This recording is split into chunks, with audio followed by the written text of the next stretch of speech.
In 1979, a woman drops her husband off to his shift at a Kmart in a shopping plaza in Shreveport, Louisiana.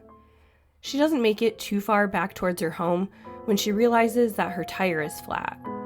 She pulls over to the side of the road and then she vanishes. While her husband was immediately fearful of foul play, some recent odd behavior led others to think that maybe she had just run off. That was until a second young woman went missing just weeks later from the same shopping plaza and also had a punctured tire. This woman's body would later be found, and the community would begin to panic about a predator in their midst. Real-life events blended with tales and urban legends, with similar cases popping up, and there was evidence of violence lurking in the area. Through the years, investigators have gone through twists and turns, with some suspects in the case seeming more likely than others. But as of today, nobody has been held responsible for what happened to these two young women. I'm your host, Megan, and each week on A Simpler Time True Crime, I cover older unsolved cases and challenge the idea that a simpler time means a safer time. This week, I'm bringing to you the disappearance of Arrilla Webb Vaul and the murder of LaDosha Gay.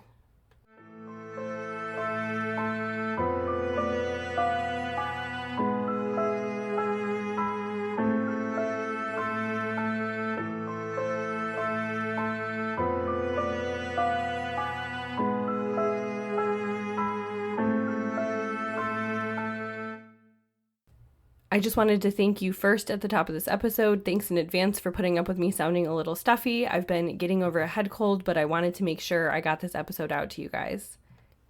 I would also like to just provide a brief content warning that later in this episode, there will be discussions of sexual violence and sexual violence against a child, including the murder of a child. And the details of that case are really horrible. I do keep them as brief and vague as possible, but please take care when listening.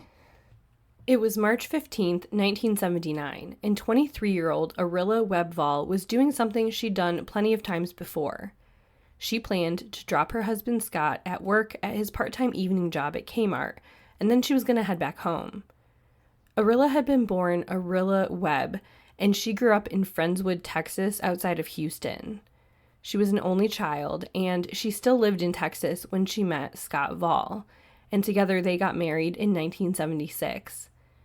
Scott was in the Air Force, and he was assigned to the Barksdale Air Force Base in Louisiana, so the newlyweds moved into a home not too far from the base in the Bel Air neighborhood of Bossier City. Bossier City is not far from Shreveport, and I'll have some maps on our Instagram page at Simpler Time Crime Pod. Arrilla was a housewife, and as I mentioned, in addition to his military work, Scott was also working a part-time job at the local Kmart in the Eastgate Shopping Center in Shreveport. The Eastgate Shopping Center was newer. It had been constructed in the fall of 1975, and it had a variety of familiar stores, some that have long gone by the wayside. But for example, just a few of them, there was a Kmart, there was a Kroger store, Eckert's Drugs, and there was this kind of skating rink and arcade called Crystal Palace. On this evening, Arrilla dropped Scott off to Kmart at around 6 p.m. and headed home. Her route would have taken her on East 70th Street and over what is called the Jimmy Davis Bridge. My understanding of this area is that one side of the bridge she would have been entering on, that part is in Shreveport, and when you get to the other side, you get to Bossier City. And it was on the Jimmy Davis Bridge that Arrilla must have realized she had a problem. Her tire had been punctured, and after driving this short distance up the road from the plaza and over the bridge, it was losing air. She made it to the Bossier City side of the bridge and quickly pulled over on the shoulder of the road. Witnesses actually reported seeing this, but immediately after she pulled over, another vehicle pulled behind her. They saw a white man in a white pickup truck pull behind the disabled foreign vehicle. After that, Arrilla was not seen again. Early reporting on this case is sparse, and honestly, Arrilla's case hasn't been well reported on through time, which is why I want to cover it today. So there's certain things we just don't know, one of which is how her husband grew concerned, but my obvious assumption is that she didn't come to pick him up from work.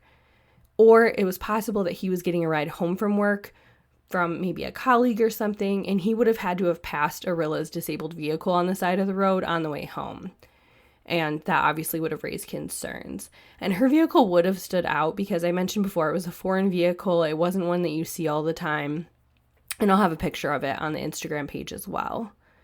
What we do know is that Scott Vaul is who finds her abandoned car at approximately 10 p.m., and it's he who alerts the police that his wife is missing. One other thing we don't know is if Arrilla got out of the vehicle and walked into work with her husband or popped into the store at all while she was there. But if you operate off the idea that someone punctured her tire, you'd have to think that she did, because otherwise no one would be able to kind of sneak up and puncture her tire. Arrilla's case was investigated by Bossier Parish Sheriff's Deputy Lamar Breedlove. Scott Vaul would later voice criticism of Breedlove and the police's response in general, just emphasizing that they didn't really treat his wife's case with any sort of urgency, and Scott immediately had a bad feeling about the case. Nevertheless, a missing persons report was collected and the community was advised to be on the lookout for Arrilla. At the time she went missing, she was wearing a purple dress with white-heeled shoes and stood at 5'1" and 100 pounds. Arrilla Vaul's case quickly went nowhere. Her husband was at work at the time and he had an airtight alibi, and they couldn't find anyone else who would want to do her harm. Plus, at this point, they had already sort of just decided that Arrilla had run off, and I'm going to get into that a little more later. But police began to rethink everything they knew about Arrilla's disappearance when just 5 weeks later, another young woman would go missing under eerily similar circumstances.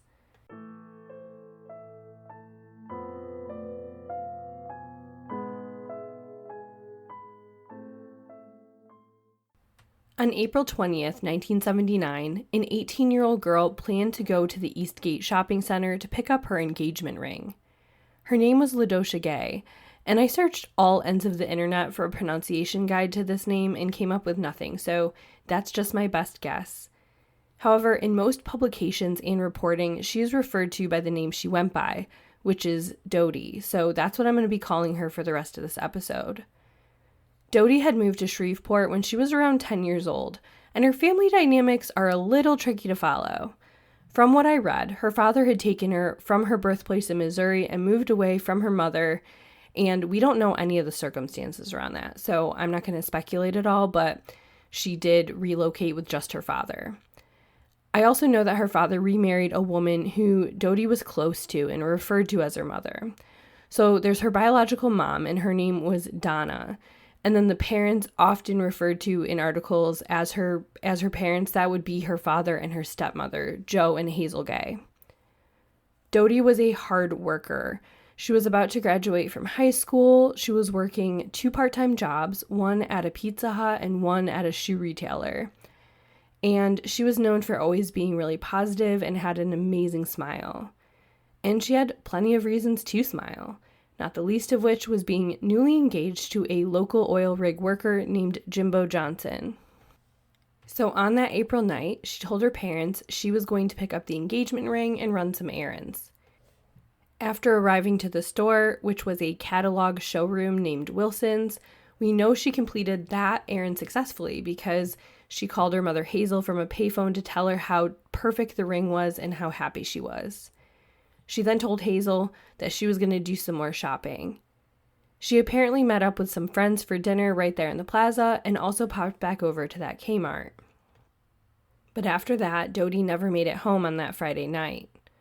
On Saturday morning, Dodie's parents were concerned and called police, telling them where she was last known to be at the Eastgate Shopping Center and what her car looked like, and they were emphasizing just how out of character it was for Dodie not to come home.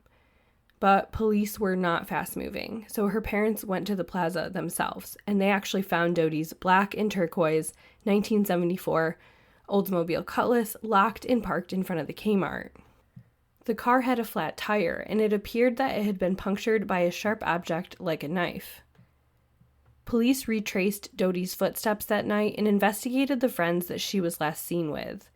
They said she was in good spirits and nothing seemed amiss. But in canvassing the shopping center, they did come across witnesses who shared that they saw Dodie pull off in the parking lot with a flat tire, and that a man in a two-toned white or cream truck had pulled up to assist her. One witness, a young girl, actually did get a pretty good look at the man and described him as in his mid-20s, around 5'9", a slender build, and that he was wearing a yellow and white baseball cap. Police worked with the girl to develop a composite sketch, and that was released to the media. One of Dodie's friends would later say that she wouldn't be surprised if Dodie accepted help from a stranger. She said that she always defaulted to seeing the best in people and painted them in the best light. The day after Dodie's disappearance, police went on record to say that they believed it was possible that the two cases were connected. And it was then that the area understandably began to get pretty riled up. Two women, both with punctured tires, disappear from out in front of Kmart at the exact same shopping center just a little over a month apart. An unnamed woman was interviewed for a May 16, 1979 article of the Shreveport Times called "City Abuzz with Scary Kidnapping Rumors." She recalled how recently she had completed an evening shopping trip and gotten into her car. She was just about to put her key into the ignition when a man allegedly walked up to her car and warned her that she had a serious oil leak and that she should not start or move her car. Instead, he offered to drive her to a local service station. Now, if you are a diehard A Simpler Time true crime listener, this may be ringing a bell for you.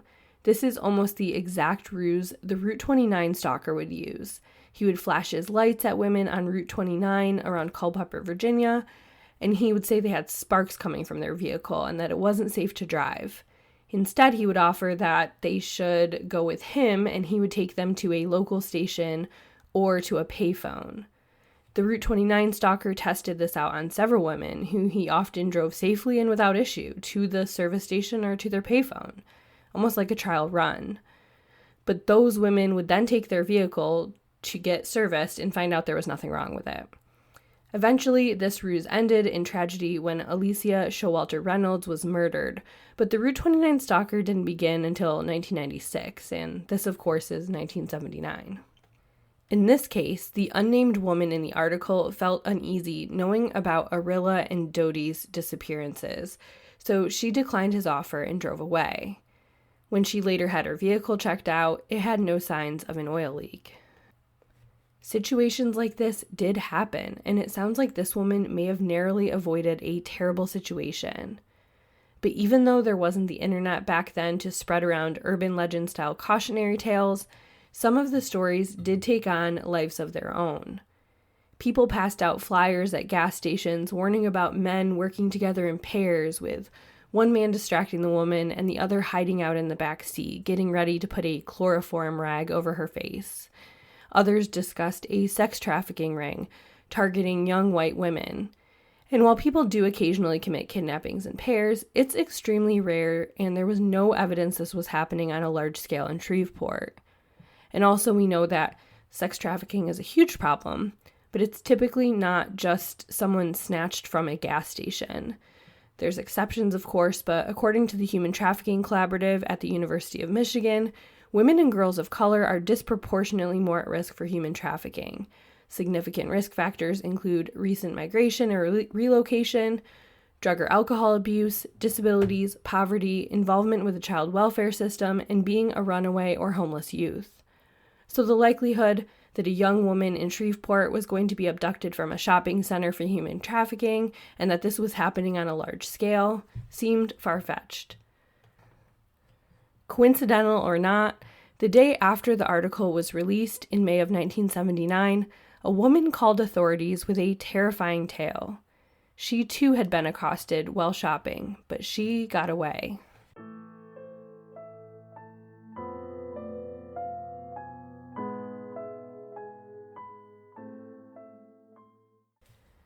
I wanted to take a moment to thank you for your support of the podcast and for listening to this week's episode. If you haven't already, if you could just take one moment to leave a 5-star review and subscribe or follow the podcast wherever you listen. This really helps me get the podcast out to others. If you feel inclined, I also really appreciate when the podcast is shared on social media or with your friends. It helps me find new audiences. Case suggestions and questions can be sent to simplertimecrimepod@gmail.com. Just as a reminder, I typically cover cases that are at least 20 years old and unsolved. Thank you so much, and now back to the show.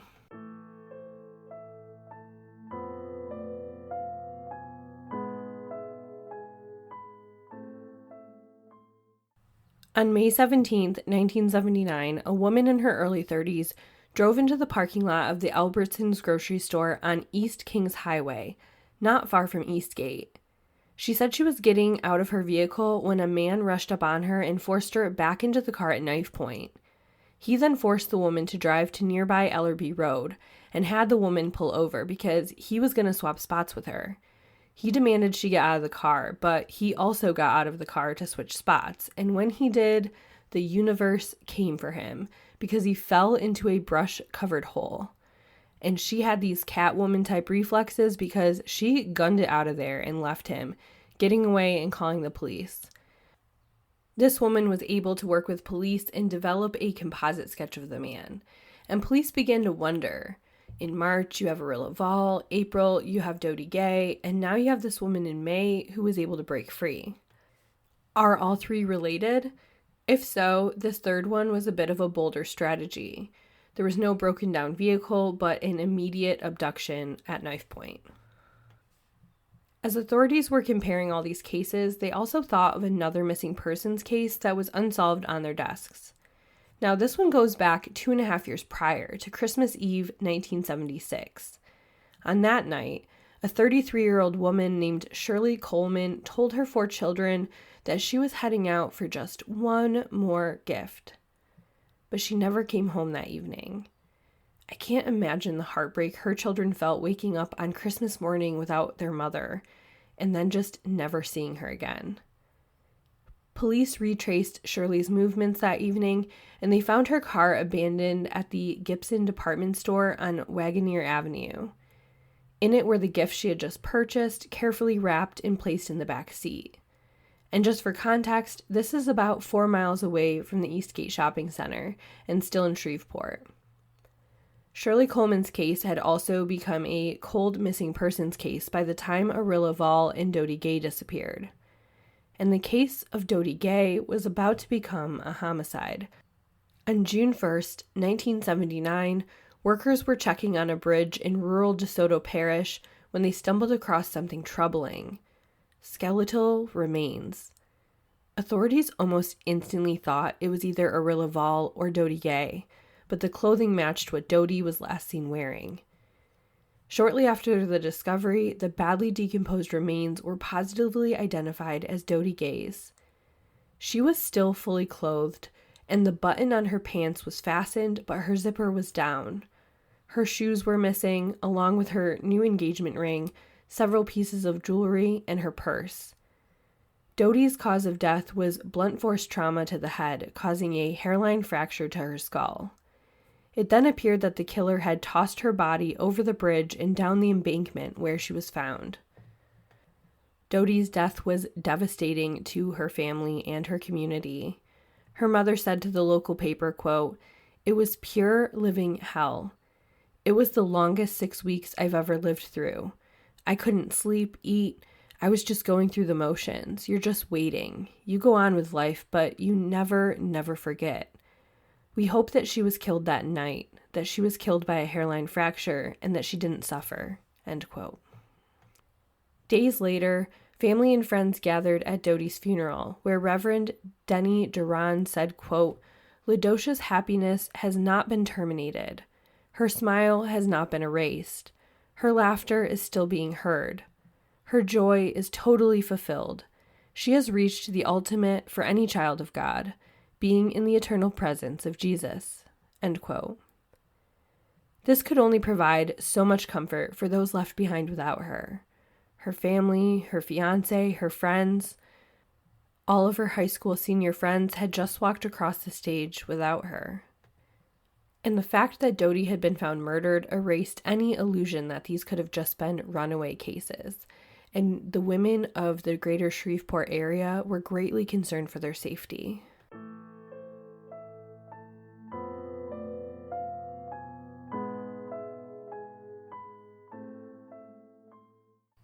Meanwhile, June Webb, the mother of Arrilla Vaul, and Scott Vaul, Arilla's husband, were frustrated with the investigation, or lack thereof, in Arilla's disappearance.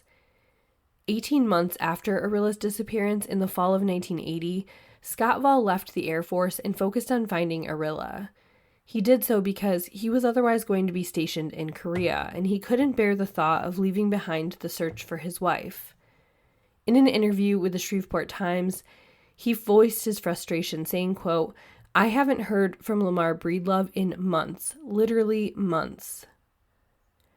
June Webb lived in Brookshire, Texas, and she pleaded with the local authorities to her to just please help her find her daughter, and surprisingly, they agreed to take a look at the case. But Breedlove and the Bossier authorities were reportedly less than eager to share the investigation in cross-jurisdictional boundaries, and thus they iced them out a lot. Nevertheless, Brookshire authorities attempted to piece together what they could. The findings were shocking because both departments seemed to think that Arrilla had just left her life behind, and they thought this for a few reasons. The first reason they cited was that detectives had discovered that someone had made payments to Arilla's charge accounts at the local Montgomery Ward store and the local JCPenney stores in Shreveport.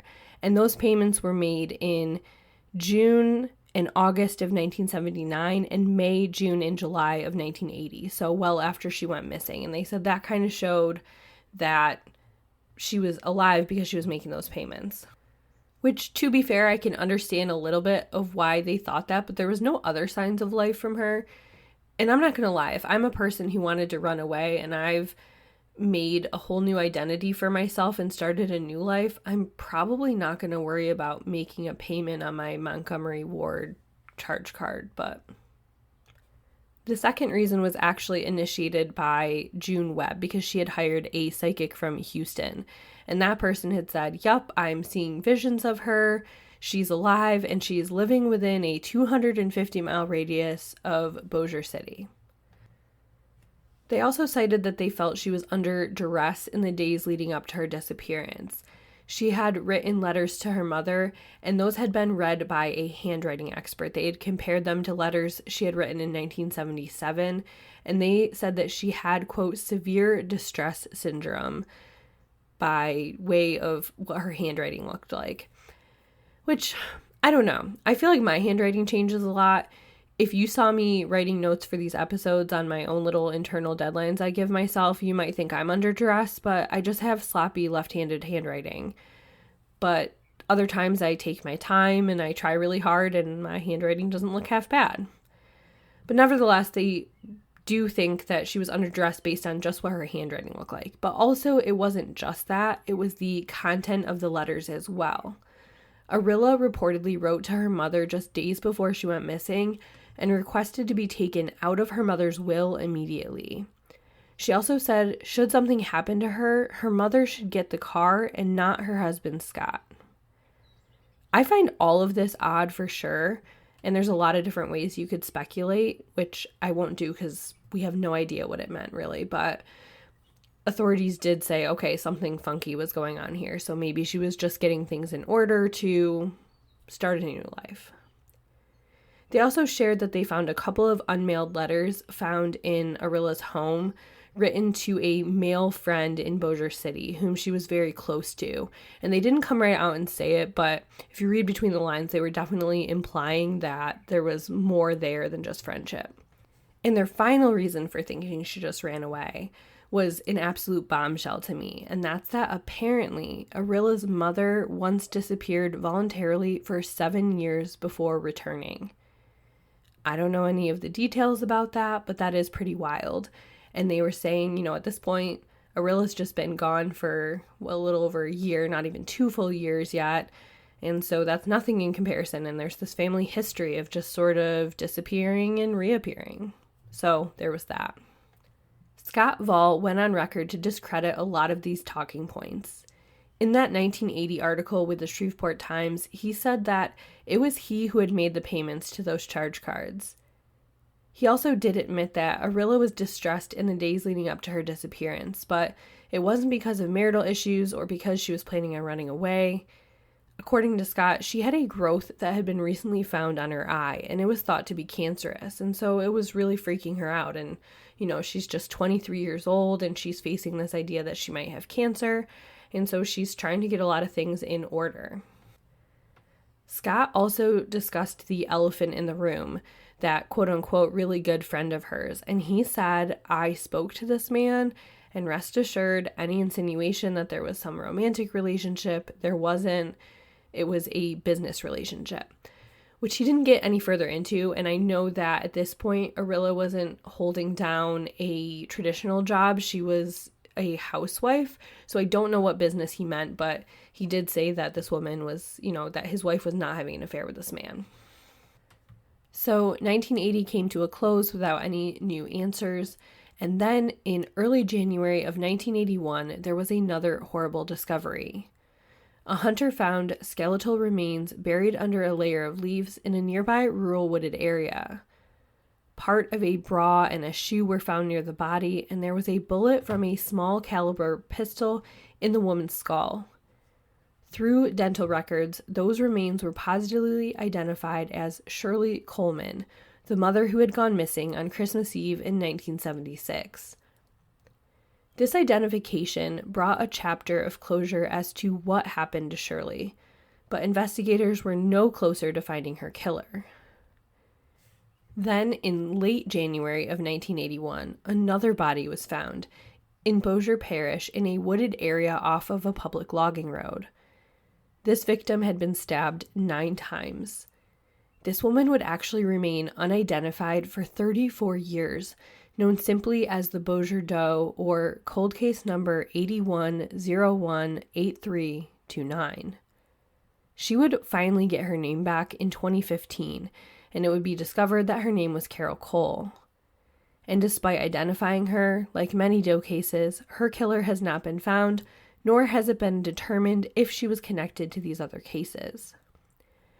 It's tricky because this area of Louisiana, and as it spills into Texas, is part of an area that is known to have had multiple serial killers operating over decades. And the sheer number of unsolved murders of women in this area is just chilling and disturbing. It's horrible. One such serial killer duo operating in these areas was Henry Lee Lucas and Otis Toole. If you listen to a lot of true crime cases, including other episodes of this podcast, you're probably familiar with these men. They are prolific serial killers, often operating together, but also Henry Lee Lucas in particular confessed to dozens upon dozens of crimes he did not commit. According to some source material, Lucas may have referenced some involvement or confessions in the cases of Arrilla and Dodie in the mid-1980s. In fact, according to the Shreveport Times, for 18 months after his arrest in Texas in 1983, Lucas told of committing nearly 600 murders in 27 states, including 2 in Bossier Parish. Police cleared 210 cases, largely or totally on the basis of Lucas's statements, before he began recanting all but one. So, yes, he talked a big game, and then it's really unclear which ones he did because he was trying to take credit for everything. After these leads, the cases of Arrilla, Vaul, and Dodie Gay went cold for almost a decade. That was until 1993, when the killing of an 11-year-old girl in another part of the country would cast the spotlight on a new suspect.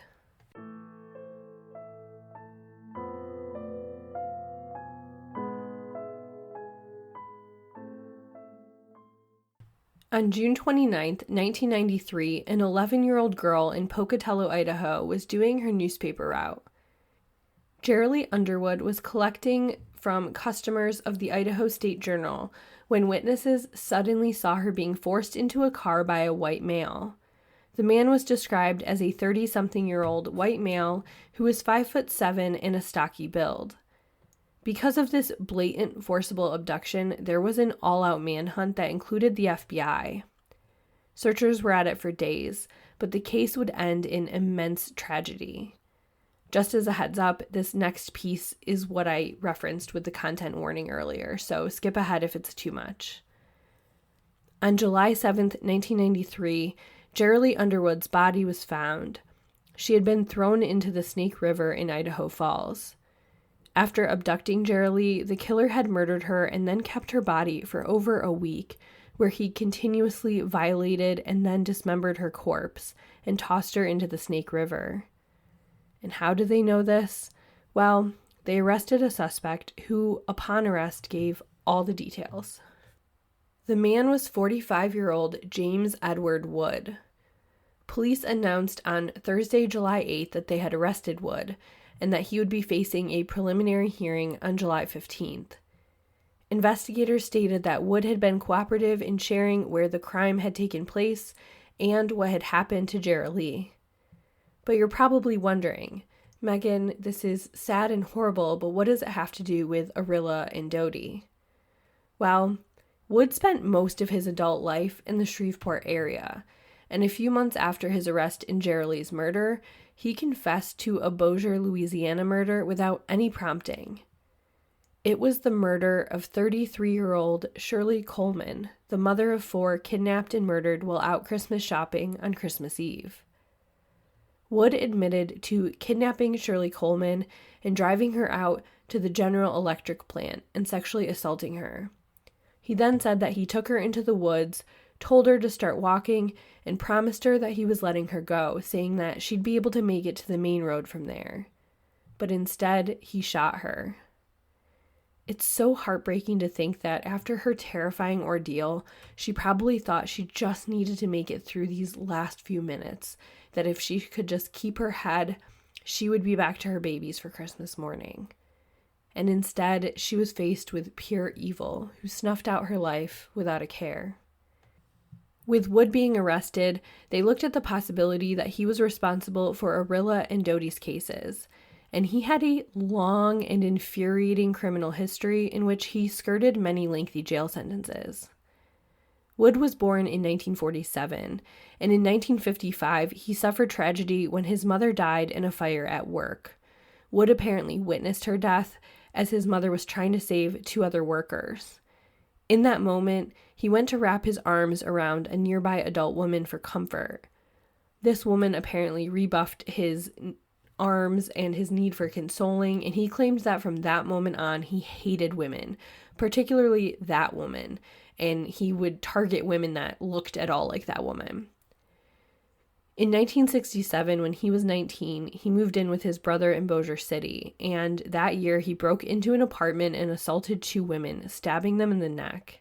He was sentenced to 10 years for that attack, but was out in August of 1971 for good behavior. He and his brother allegedly committed a ton of rapes and robberies all over the country as truck drivers in the 70s. In 1977, he was arrested for robbing a pizzeria, but released on bond. In late 1979, after Arrilla and Dodie's disappearances, he was arrested for raping a woman in Lincoln Parish and sentenced to jail time, which he served until 1986, when he was once again released early on good behavior. And it's just so frustrating. I don't know how they can't make the connection that his bad behavior involves raping and hurting women. That's something he can't do behind bars, so he's going to show good behavior so that he can quickly get out and do that again. But I digress. Upon his release, he kept a low profile for the next 6 years. He again took some odd jobs, some truck driving, he worked on a tugboat for a while, he got married, he settled down, he had a son in 1989, and it seemed like he was just settled down and maybe turning things around. But it never lasts forever, and in the fall of 1992, a female underage relative accused him of sexual abuse, and he just fled the area. His wife said she was shocked. She said he wasn't abusive, he was mild-mannered, he had normal tendencies, and she never would have suspected anything.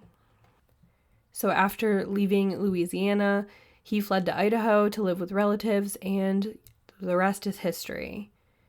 He went on to detail a ton of brutal sexual crimes, and authorities believe he may have been responsible for 185 robberies, 85 rapes, and dozens of murders over 30 years. Despite all of his bragging and his confessions, he never did confess to any involvement with Arrilla or Dodie. But authorities really still feel he's a viable suspect because of the crime he did admit to with Shirley, and that being so similar to their cases. If he did do it, he took it to his grave because he died of natural causes in 2004.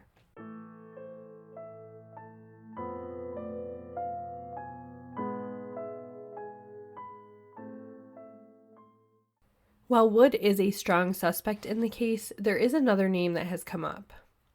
Do you remember the woman who escaped her kidnapper when he tripped and fell? Well, shortly thereafter, a man was arrested in a similar incident. On June 7th of 79, after the escape of the woman and just after Dodie Gay's body was found, a 33-year-old woman was abducted from her driveway. The man in the pickup truck abducted her, raped, and robbed her. He ordered her out of the truck, similar to the other victim, and then he just began shooting.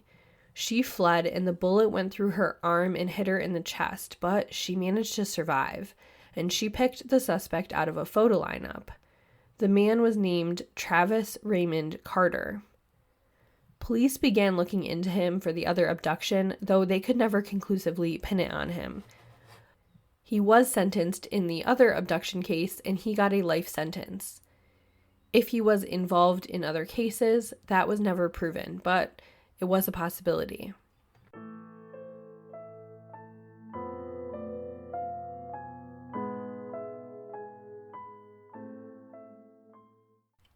To this day, the cases of Arrilla Vaul and Dodie Gay are unsolved alongside dozens of other women along the highways of Louisiana and Texas. Dodie Gay has some relatives that are still alive, including nieces and nephews I've seen on subreddits looking for information on her case. If you are listening to this episode and you want to talk, I'm happy to connect with you. Please just send me an email and I'm happy to do a bonus episode. As far as Arrilla Vaul, that's the most heartbreaking part. Normally I'm on here talking about family, looking for answers, but Arrilla was an only child and both of her parents have passed. So has her husband, Scott. But even though there's nobody left from Arrilla's family here that is able to speak for her, able to still advocate for her case, Arrilla still deserves justice and accountability for the life she had taken from her too soon. If you have any information about the disappearance of Arrilla Vaul or Dodie Gay, please contact the Bossier City Crime Stoppers where you can remain anonymous. 318-424-4100. Thank you for tuning in for another episode of A Simpler Time True Crime. If you appreciate the work I'm doing, please leave a 5-star review and subscribe to the podcast. And as always, thank you so much for listening and tune in next Monday.